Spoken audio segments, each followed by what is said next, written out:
Uma lua de mel deveria ser o começo do para sempre. Duas pessoas recém-casadas fugindo para um paraíso para celebrar a nova vida juntas.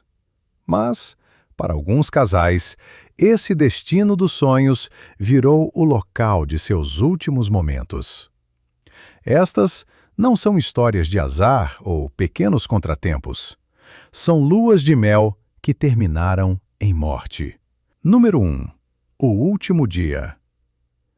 16 de junho de 2011, Lucian Beach, Freeport, Grand Bahama. Crystal Andrews Rodrigues tinha 22 anos e havia se casado recentemente com Victor Rodrigues, também de 22. O casal estava em lua de mel nas Bahamas e aquele era o último dia da viagem. Ambos de Roseville, Califórnia, decidiram fazer um passeio de paraceio em Lucian Beach, em Freeport. Eles foram presos no mesmo arnês e o barco os puxou até cerca de 60 metros de altura. Do alto, podiam ver toda a costa, as águas azul turquesa e as praias de areia branca. Até que o arnês arrebentou. Testemunhas na praia ouviram gritos e olharam para cima. Viram duas pessoas caindo do céu. Crystal e Victor despencaram em direção à água. Crystal morreu no local. Victor sobreviveu com costelas quebradas, lesões internas e precisou de um dreno torácico. A investigação mostrou que as correias de segurança se romperam no ponto mais alto do voo. Foi uma falha de equipamento que poderia ter sido evitada.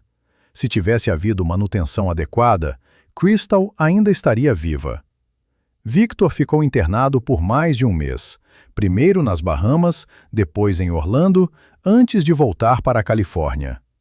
A mãe dele contou que ele estava sofrendo além do que se pode imaginar. Não só pelas lesões físicas, mas pela dor de ter perdido a esposa com quem havia se casado 12 dias antes. Ele viu a mulher que amava cair do céu. O corpo de Crystal ficou tão mutilado que não pôde ser embalsamado. A família teve que cremar os restos mortais ali mesmo, nas Bahamas. A lua de mel de Crystal Rodrigues durou 12 dias. O último deveria ser um dia de celebração. Acabou sendo o dia em que seu marido viu ela despencar do céu. Número 2. O assassino da lua de mel. 22 de outubro de 2003. Grande Barreira de Corais, Queensland, Austrália. Tina Watson estava vivendo um sonho. Aos 26 anos, nascida em Helena, Alabama, havia se casado com Gabe Watson, seu amor desde a escola, apenas 11 dias antes. Agora, estavam mergulhando em um dos locais submarinos mais belos do planeta. Tina não tinha experiência com mergulho e estava nervosa com a profundidade, mas Gabe garantiu que cuidaria dela. Afinal, ele era seu parceiro de mergulho, seu marido, seu protetor. Às 10h40 da manhã, o casal desceu até os destroços do SS Yongala, um naufrágio histórico localizado a cerca de 27 metros de profundidade. O local era desafiador. Correntes fortes, visibilidade limitada. Tina havia comentado com outros mergulhadores que estava preocupada com o equipamento. Seu colete de controle de flutuabilidade não estava funcionando direito. Ela disse estar ansiosa. 15 minutos após o início do mergulho, algo deu errado. Outros mergulhadores viram Tina afundando, com o corpo mole, os braços subindo. Um dos mergulhadores tirou uma foto que se tornaria peça-chave em uma investigação de homicídio. A imagem mostra Tina descendo inerte, enquanto uma figura, mais tarde identificada como Gabe, sobe em direção à superfície. Gabe emergiu e avisou o instrutor de mergulho que sua esposa estava com problemas. Quando os socorristas chegaram até Tina, ela já estava há 10 minutos submersa. Ela foi trazida à tona e tentaram reanimá-la por 41 minutos. Às 11h21 da manhã, Tina foi declarada morta. A história de Gabe era simples. Tina entrou em pânico, arrancou a máscara dele e afundou rápido demais. Ele disse que tentou segurá-la, mas não conseguiu. Só que as provas contavam outra versão. Investigadores descobriram que, semanas antes do casamento, Gabe aumentou o seguro de vida de Tina para o equivalente a cerca de R$ 670 mil. Ele também pesquisou como desativar o regulador de ar de um mergulhador. Testemunhas contaram que Gabe parecia estranhamente calmo após a morte da esposa, mais preocupado com sua câmera do que com o corpo dela. A foto tirada embaixo d'água mostrava Gabe subindo, enquanto Tina afundava. Especialistas em mergulho afirmaram que ele teria facilmente conseguido salvá-la, sendo experiente. O detalhe mais grave: o computador de mergulho de Gabe indicava que ele já estava na superfície havia vários minutos antes de pedir ajuda. Em 2009, autoridades australianas o acusaram de assassinato. Gabe se declarou culpado por homicídio culposo, por não ter socorrido Tina, e cumpriu 18 meses de prisão na Austrália. Após sua libertação, promotores do estado do Alabama o acusaram de assassinato qualificado, alegando que ele teria planejado matar Tina por causa do seguro. Em 2012, um juiz do Alabama o absolveu, afirmando que não havia provas suficientes de premeditação. O pai de Tina, Tommy Thomas, jamais aceitou o veredito. Passou anos lutando por justiça, convencido de que Gabe desligou o suprimento de ar de sua filha e a viu se afogar. Ele dizia que a foto provava isso: um homem subindo, deixando sua esposa morrer abaixo dele, não alguém tentando salvá-la. Gabe Watson se casou novamente em 2008, antes mesmo do caso de Tina ser concluído. Nunca demonstrou arrependimento público, além de admitir que falhou como parceiro de mergulho. A lua de mel de Tina Watson durou 11 dias. Seu casamento terminou no fundo do oceano, com o marido nadando para longe. Número 3. O sequestro forjado. 13 de novembro de 2010, Guguleto Township, Cidade do Cabo, África do Sul. Annie Dewani tinha 28 anos, era linda e recém-casada com um homem que ela acreditava que a amava. A sueca de origem indiana havia se casado com um empresário britânico, Shrien Dewani, em uma cerimônia luxuosa em Mumbai, apenas 2 semanas antes. Agora, eles estavam na Cidade do Cabo para a lua de mel, hospedados no Hotel 5 estrelas Cape Grace. Na superfície, tudo parecia perfeito. Naquela noite, o casal contratou um taxista chamado Zola Tongo para levá-los em um passeio pela cidade. Shrien disse que queria ver a verdadeira Cidade do Cabo. Tongo dirigiu por bairros ricos e depois sugeriu que visitassem uma township para conhecer a cultura local. Annie ficou hesitante, mas Shrien insistiu. Por volta das 11 da noite, Tongo dirigiu até Guguleto, uma das áreas mais perigosas da Cidade do Cabo. Em poucos minutos, 2 homens invadiram o táxi. Um deles colocou uma arma na cabeça de Tongo.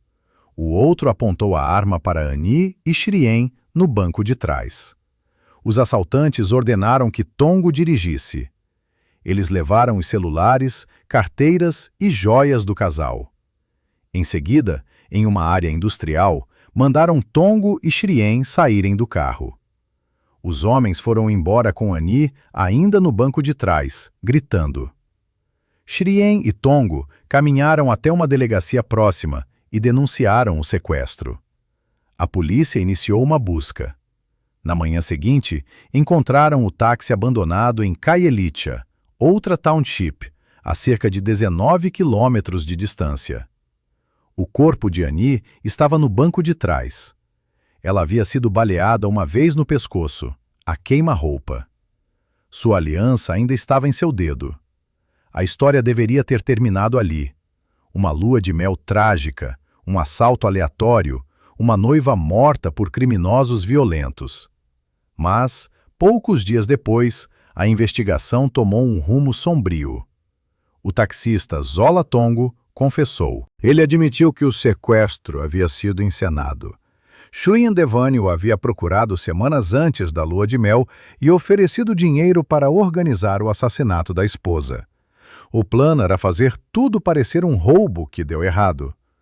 Tongo recrutou 2 homens, Mziu Amadoda Kwabi e Sholili Mungeni, para fingirem ser os sequestradores. Shrien pagou o equivalente a cerca de R$ 8.000 para que matassem Annie. Os detalhes eram assustadores. Shrien havia pedido especificamente que Annie fosse baleada, e não ele. Ele mesmo escolheu o trajeto, insistindo em visitar a Township. Quando os sequestradores entraram no táxi, Shrien e Tongo foram libertados ilesos, exatamente como planejado. Annie foi levada para um local isolado e executada. O motivo? Os investigadores descobriram o segredo de Shrien. Ele era gay e vivia uma vida dupla. Mantinha relacionamentos com homens durante todo o noivado com Annie. Havia contratado garotos de programa, frequentado clubes gays e trocado mensagens explícitas com homens pela internet. Annie, segundo a família, não fazia ideia. O casamento era uma farsa e Shrien queria sair, mas o divórcio seria caro e humilhante. Matar era mais barato. Shrien fugiu para o Reino Unido e lutou contra a extradição por 3 anos. Em 2014, foi finalmente enviado de volta à África do Sul para ser julgado. A acusação apresentou depoimentos de Tongo, Kwabi e Mungeni, todos já condenados e cumprindo pena. Eles descreveram em detalhes como Shrien havia planejado o assassinato, pago pelo crime e até ensaiado a rota do sequestro.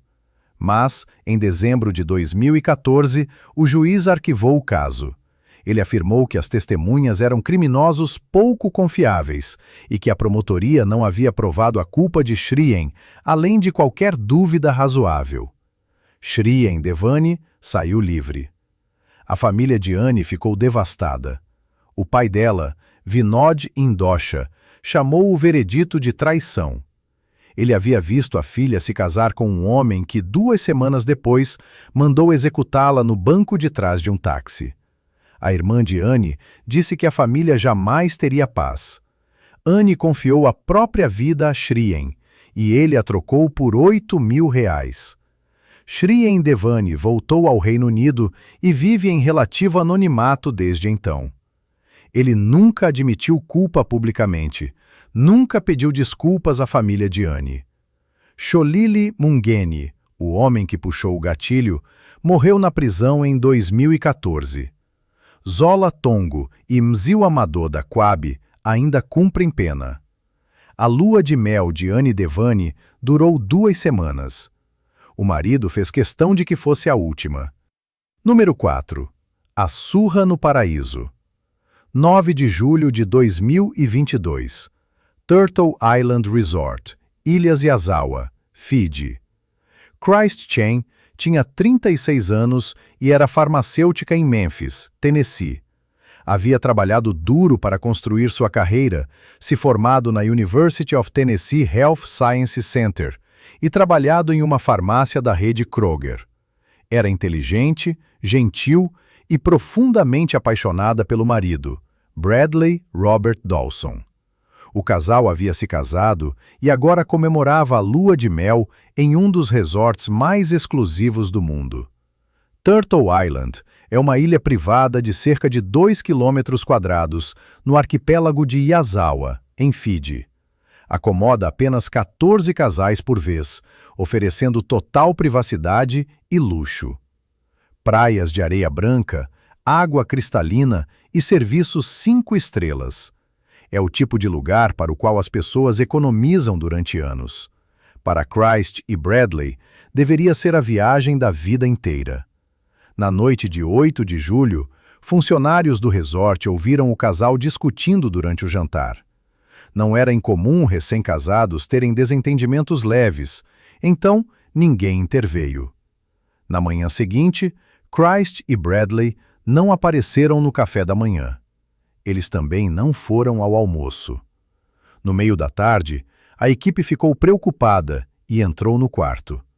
Christ estava morta. O corpo dela estava no chão, coberto de sangue. Ela tinha múltiplos ferimentos na cabeça causados por impacto. As lesões eram tão graves que o crânio estava fraturado em vários pontos. Havia sangue nas paredes e nos móveis. Estava claro que ela havia sido espancada até a morte. Bradley tinha desaparecido. A equipe ligou imediatamente para a polícia de Fiji. Uma busca foi iniciada. Os investigadores descobriram que Bradley havia fugido do resort de caiaque, levando o passaporte e pertences pessoais. Ele remou até uma ilha próxima, cerca de 36 horas antes do corpo de Christ ser encontrado. Quando a polícia o localizou, ele estava escondido no mato, ainda com o passaporte. Ele pretendia fugir. Os detalhes do assassinato eram horríveis. O legista concluiu que Christ havia sido atingida repetidamente na cabeça com um objeto contundente, possivelmente punhos ou algo pesado do quarto. O ataque foi prolongado e brutal. O corpo dela ficou tão danificado que não pôde ser embalsamado para transporte de volta aos United States. A família foi obrigada a cremar os restos mortais em Fiji. Bradley Dawson foi preso e acusado de homicídio. Ele alegou que a morte de Christ havia sido um acidente, que eles discutiram e ela caiu, mas as provas o contradiziam. O número e a gravidade dos ferimentos indicavam uma agressão violenta contínua. O fato de ele ter fugido de caiaque com o passaporte mostrava premeditação. Ele deixou a esposa morta e sozinha naquele quarto e tentou sair do país. O julgamento ocorreu no Tribunal Superior de Lautoka, em Fiji, em dezembro de 2024. Promotores apresentaram depoimentos de funcionários que ouviram o casal discutindo. Mostraram fotos da cena do crime, do quarto ensanguentado e das lesões de Christ. A defesa alegou que não havia prova direta de que ele a matou, mas as evidências circunstanciais eram esmagadoras. Em 18 de dezembro de 2024, Bradley Dawson foi condenado por homicídio. Em 13 de fevereiro de 2025, o juiz Riaz Hamza o sentenciou à prisão perpétua, com um mínimo de 18 anos antes de poder pedir liberdade condicional. Na sentença, o juiz disse: "Sua conduta após o incidente foi revoltante. Depois de infligir ferimentos graves e fatais à falecida, você fugiu da cena do crime, deixando-a sozinha e indefesa." Os investigadores descobriram outro detalhe perturbador. Bradley Dawson já havia sido casado antes em Fiji, em 2019. O padrão levantou perguntas. Por que ele voltou a Fiji para a segunda lua de mel? Havia algo naquele local que o atraía? A polícia no Tennessee investigou se havia algo suspeito no primeiro casamento, mas nenhuma acusação foi feita. A família de Christ divulgou um comunicado após a sentença. Disseram que ela era uma filha amorosa, uma profissional dedicada e uma mulher que merecia muito mais do que a morte que teve. O advogado da família disse que os ferimentos eram tão graves que os pais não puderam se despedir do corpo da filha.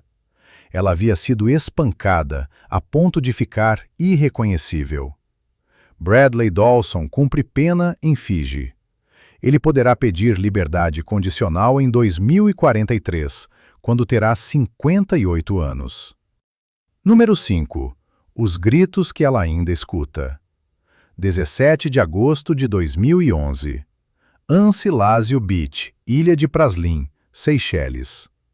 Ian Redmond e Gemma Hutton estavam juntos havia 9 anos.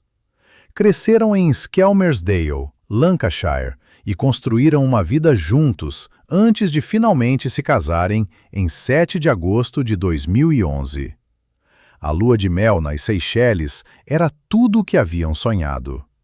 As ilhas eram um paraíso, com água azul turquesa e praias de areia branca. Como Gemma disse depois, não havia animais perigosos. Era para ser seguro. No 10º dia de casamento, o casal passou a tarde em Ancilásio, uma das praias mais bonitas do mundo. Almoçaram em um restaurante à beira-mar, e Gemma disse a um morador local como a lua de mel tinha sido perfeita. Ian, com 30 anos e nadador experiente, decidiu fazer snorkel. Pegou o equipamento e entrou na água a partir de uma lancha ancorada ao largo. Gemma ficou na praia, observando. No início, tudo parecia normal. Ian nadava perto da superfície, o snorkel visível acima da água. Então, Gemma ouviu um som. Era fraco, quase como um espirro. No dia anterior, Ian havia espirrado dentro do snorkel e o som ecoara pela baía. Ela sorriu, achando que tinha acontecido de novo. Então, ouviu outra vez: "Socorro!" E depois o grito. Em uma entrevista à BBC, Gemma descreveu como o grito mais horrível que já ouviu. Ela disse que ainda escuta aquele som quando fecha os olhos. Era o som do marido, o homem com quem havia passado 9 anos, percebendo que estava prestes a morrer. Um tubarão atacou Ian enquanto ele fazia snorkel. Pessoas na praia viram a água ficar vermelha. A tripulação da lancha o puxou da água e o levou para a areia o mais rápido possível. Gemma correu até o barco quando ele encalhou na praia. Ian ainda estava consciente, os braços estendidos. Ele olhou para ela. Gemma disse que viu nos olhos dele uma mistura de medo, realização e alívio por vê-la ali. Ela se abaixou, segurou o rosto dele e apertou a mão dele contra o próprio peito. Ela disse: "Você vai ficar bem. Vamos cuidar de você. Vamos dar um jeito." Ela disse que contou que o amava muito. Espera ter dito. Um homem a puxou para longe. A equipe levou Ian para mais acima na areia e começou a reanimação. Eles trabalharam por vários minutos, mas o tubarão havia causado danos demais. Ian Redmond morreu na areia 10 dias depois de se casar com o amor da vida dele. Gemma ficou inconsolável. Os pais dela voaram de Lancashire para Praslin para levá-la de volta para casa. Em entrevistas, ela descreveu Ian como calmo, forte e corajoso. Disse que a morte dele deixou um vazio que jamais seria preenchido. Mas a pior parte, segundo ela, era o som. Toda vez que fechava os olhos, ouvia o grito dele. O ataque foi a primeira morte por tubarão nas Seychelles naquele ano. Autoridades locais especularam que navios evitando piratas da Somália estariam pescando na área e jogando restos de peixe no mar, atraindo tubarões para perto da costa. Mas essa explicação não ajudou Gemma. Ela e Ian escolheram as Seychelles porque supostamente eram seguras. Pesquisaram o destino e disseram a eles que não havia animais perigosos. Gemma pediu que turistas não abandonassem as ilhas por causa do ataque. Chamou de um acidente isolado e disse que os moradores estavam fazendo tudo o que podiam para garantir segurança. Mas, para ela, as Seychelles sempre seriam o lugar onde o marido gritou por socorro e ela não conseguiu salvá-lo. Comenta aqui embaixo. Qual desses casos te perturbou mais?